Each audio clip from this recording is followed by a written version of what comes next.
Hello and welcome to our channel.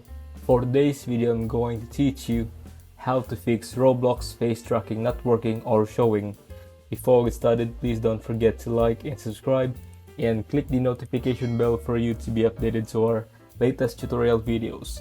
Without further ado, let's now begin. There are a number of things that can cause Roblox face tracking to not work or show.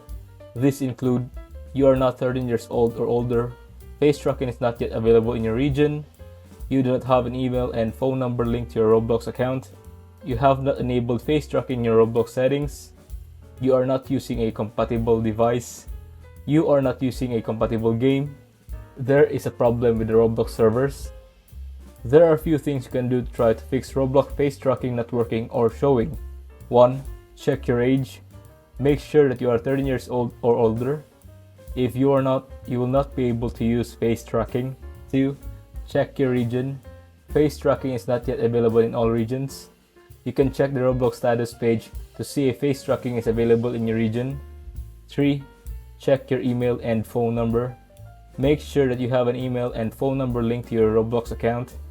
You need to verify your email and phone number in order to use the face tracking. 4. Enable face tracking in your Roblox settings. To enable face tracking in your Roblox settings, follow these steps. 1. Open Roblox. 2. Click on the gear icon in the top right corner of the screen. 3. Click on Settings. 4. Scroll down to the Privacy section. 5. Check the box next to Enable face tracking. 6. Check your device. Make sure that your device is compatible with face tracking. Roblox face tracking is only available on devices with a webcam. 6.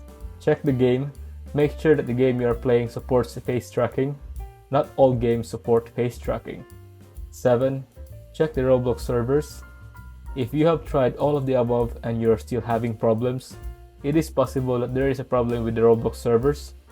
If you find this video helpful, leave a thumbs up, share to your friends, and hit the subscribe button. Thanks for watching, and I'll see you soon in the next video.